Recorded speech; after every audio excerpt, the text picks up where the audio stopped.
jërë ngeen jëf yéen ñi safoo site internet bi di Buzz Actu 221 nuyu nañ leen bu baax jaajëfal leen ci kóolu tege sopp bi ak topp bi nga xamante ne rek yi nag ñu koy topp bu leen fàttee abonné di bës cloche de notification yi ngeen mën a am yeneen i info ministère des finances parce que waxuñu leen ko en dehors de Kéwoulo mi nga xam ne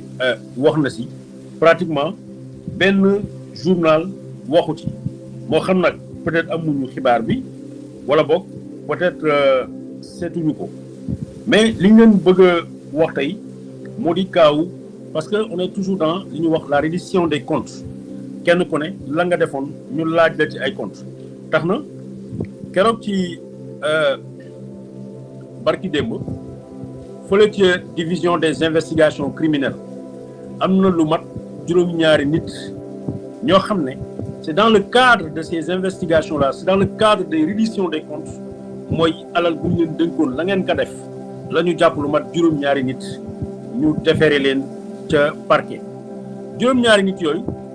gis nañ ni lu mat ñeenti nit ñëpp ministère des finances la ñu doon liggéey mu di kenn ku tudd Daha Diallo moom contrôleur la woon du trésor moom arrêté nañ ko ba defeere ko keneen ki nga xam ne moo ci topp moo di Mamadou Habib Ndaw moom secrétaire exécutif la boo xam ne mu ngi li ñu wax OQSF mooy l'observatoire de la qualité des services financiers ministère des finances la ñetteel ba Moussa Diop la tudd Moussa Diop moom comptable la ci observatoire boobu de la qualité des services financiers ñeenteel bi mooy Alphonse Diombo Thiakane moom ingénieur la en informatique moom it ci même service bi la nekk ñii mooy ñeenti ñi nga xam ne ñooy liggéeyee ci ministère des finances ñu arrêté leen dans le cadre de détournement de fonds de deniers publics suspectés loolu moo tax ñu arrêté leen kenn ka ca topp mooy Seynabou Diaw it moom par contre gérante de société la société bu tudd Takusaan Muntaga Sy ak Pape Souleymane Sow juróom-ñaari nit ñooñu ñu considéré ni ñooñu ñooy les premières personnes ñu arrêté au Sénégal dans le cadre de lu ñuy wax ni la reddition des comptes juróom-ñaari nit déféré nañ leen ba tey gisuñu pratiquement benn presse boo xam ne wax na si en dehors de Kéwoulo li ñu leen mën a wax tey ci cadre boobu li ñu leen mën a wax tey ci cadre boobu mooy ñooñu ñoo nekk les premières personnes ñi nga xam ne jël nañ leen dans le cadre de la reddition des comptes ñu déféré leen gannaaw ñooñu nag yëf yi gën na continuer mais soo gisee dossier boobu amul coow dossier boobu amul sikki sàkka dossier boobu amul hésitation bu bare parce que c'est une enquête qui a été très bien faite parce que booba ñi nga xam ne ñooy waa DIC ca la ñu basé pour ñu def enquête boobu moo di benn enquête interne boo xam ne mooy l'IGF l'inspection générale des finances bu leen fàtte IGF inspection générale des finances mooy service boobu nga xam ne moo enquêtoon ba jàpp bu tudd Mame Mbaye Niang dans l'affaire de Prodac mooy li nga xam ne moom la Ousmane Sonko waxoon ba muy dil ko coow donc ñooñu ñoo def seen enquête parce que ñooñu service lañ boo xam ne am nañu des compétences financières bu ñu paree seen enquête dañu jël seen enquête jëbbal ko ñi nga xam ne mooy waa DIC c'est sur la base de ça DIC it mu togg dossier boobu ba mu ñor xom tax na ñu jàpp juróomi-ñaari nit ñi nga xam ne moom laa leen tuddal seen tur ñu daal di leen déféré ca parquet bi barki démb mooy ma bamtuwaat seen tur pour nit ñi ñu mën a comprendre le dossier moo di Daouda Diallo Mamadou Habib Ndaw Moussa Diop Alphonse Diombo Thiakane Seynabou Diaw Muntaga Sy ak Pape Souleymane Sow Pape Souleymane Sow kenn la koo xam ne agent de la direction de la promotion touristique la ñenn ñi liggéeyuñu ci ministère mais ni ñu leen di toppee mooy recel mooy complicité et suite de détournement bu ñu jógee ci ces 7 premiers ma waxaat leen encore ne la enquête bi amul coow enquête bi c'est basé sur quelque chose d'extraordinaire leneen li nga xam ne bëggoon naa ngeen bàyyi ci xel moo di gis ngeen ca ëllëg si woo nañu ku tudd Abdoulaye Sylla bu Ecotra lañ ko doon toppee mooy lan nee nañu trouvé nañu lu ñuy wax manifeste de vol manifeste de vol moo di comme liste des passagers wala li nga xam ne avion bi day jóge tel endroit dem feneen nee nañu avion bu jógee Sénégal la yóbbaale lu tollu 2 tonnes 600 de kilos ay or nee nañu Abdoulaye Sylla moom moo nekkoon ci avion bi te avion boobu Macky Sall lañ doon yóbbul or bi jaar Paris dem Dubaï sauf que koo xam ne xam na fan yee ñu génn waxoon naa leen situation immédiat waxoon naa leen ni problème moo doxoon diggante Abdoulaye Sylla ak ki nga xam ne mooy Macky Sall ba nga xam ne Abdoulaye Sylla bu toogoon Sénégal buñ ko reyu it dañ ko jàpp ne ko ràpp ci kaso bi taxoon mu daw génn Sénégal bi mu génnee Sénégal Macky Sall am assurance ni Abdoulaye Sylla du fi tegaat tànkam mu gëmloo ña nga xam ne ñoo nekkoon en partenariat ak Abdoulaye Sylla moo di waa E-Media mooy ñoom Alassane Samba Diop ñoom Mamadou Ibra Kane ñoom Boubs ñoom Mamadou Ndiaye gëmloo leen ni c'est fini tax na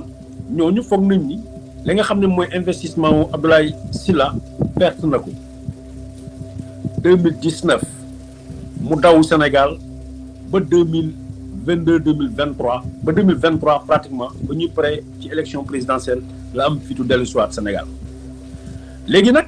manifeste bi nga xam ne ñu ngi koy wax mu ngi mentionné ni 2020 la fi jógee tax na bu fekkee ne nit ki jóge na fi 2019 tegu fi tànkam donc 2020 ça serait très difficile ñu mën ko koleel bu leen fàtte it beneen affaire 2020 ci la Covid 19 bi amoon ba tax na vol yu bari avion yu bari génnuñu Sénégal dugguñu Sénégal wala boog vol yi dañ leen dàkkal loolu xel yi demuñu ci mais ci loolu puisque am nañu document boo xam ne bind nañu loolu ci loolu la ñu convoqué Abdoulaye Sylla mu ñëw yendu fa ak ñoom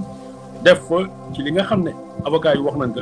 lu toll fukki waxtu ba pare ñu bàyyi ko mu ñibbi gannaaw jox na leen ay passeport am won na leen ni loolu mënut a nekk benn parce que période boobu nekkul Sénégal mais deuxièmement moom mënul defal loolu Macky Sall parce que jubawut ak Macky Sall mais troisième chose qui est très importante dafa jël ay passeport am ak léppam jëbbal leen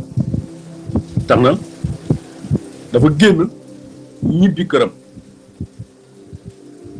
li tax ñu bëgg a taxaw foofu mooy tey daf may fàttali keroog ba ma jàkkaarloo ak tappalekat ba Frédéric Napalm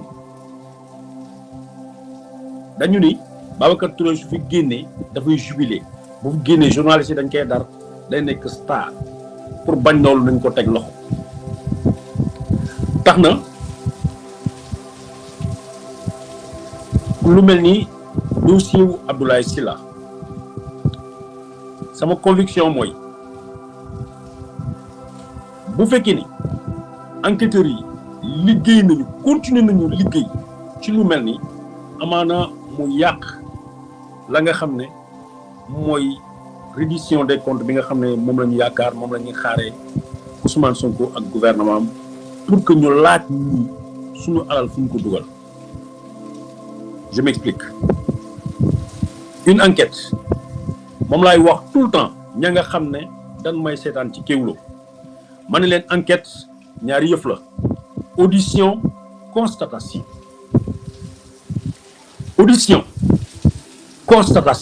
mais balaa ngay auditer ki nga xam ne moom mooy le mise en cause dafay fekk nga def son entourage dafay fekk nga enquête ba nga rassembler le maximum d'éléments à lui opposer bés boo jàkkaarloo ak moom da ngay génne ay éléments teg ko ci table bi ne ko explique-toi ci lii mais doo woo nit ki nga déglu ko ba pare nga doog a rendre compte ni en fait yow yoruloo dara parce que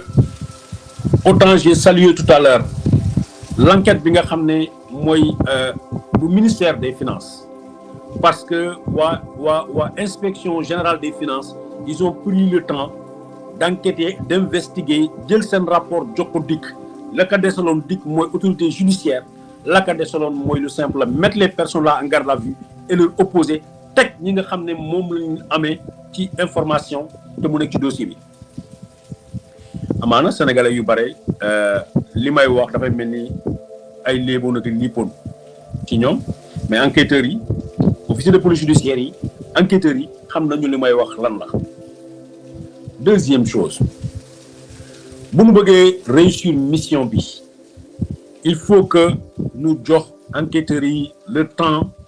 de préparer le dossier le temps d'étudier le dossier le temps de faire l'entourage ñu jàng seen dossier may leen temps may leen ñu wër ñu seet ñu càmbar ba ñu pare ñu doog a convoquer ay nit. Abdoulaye Sylla du politicien Abdoulaye Sylla du opposant lu ko mooy soo ma convoqué nga téye ma sa bureau pour enquête de 9h ba 10h su ma génnee damay woo journalistes yi ma wax leen nit ñi dañ ma tooñ ça s'appelle de la victimisation mais moom dafa pare mu ñibbi këram kenn déggu ko fenn ñu rendre compte ni mu xamal leen ni da ngeen a juum parce que ki ngeen di seet Abdoulaye Sylla boobu ngeen di seet du man wala boog manifeste bi ngeen yor foo lañ ci def ndaxte par tous les moyens Macky Sall jéemoon na xool naka la ma mun a dugalee ci guuta loolu mooy li nga xam ne moo xew ci dossier boobu ci dossier ministère des finances jàpp nañu juróomi ñaari nit ñu dugal leen placer leen coow amut ci dossier Jérôme Bandiaky dañuy seet parce que instruction lañ koy jéem a yóbbu le temps ñu gën a élargir ay enquêtes kaaw Abdoulaye Sylla dañ ko bàyyi mu ñibbi këram c'est-à-dire on n'a pas suffisamment d'éléments à lui opposer or lu mel noonu dafay jouer ci moralu enquêteur parce que convoqué tey nit dans le cadre de la réduction des comptes sénégalais yëpp ñu ngi xaar boo convoqué nit ki bu nu paree nu fekk ci dara mais convoqué nit ki ne ko ñibbil loolu du lu baax pour la suite de ces enquêtes là tax na bu fekkee ni mënuma wax li ñuy dégg parce que la tax may sonn li tey jii ñun ñoo jóg taxaw ñu ne leen ñii ay waa kër ñàkk jàmm lañ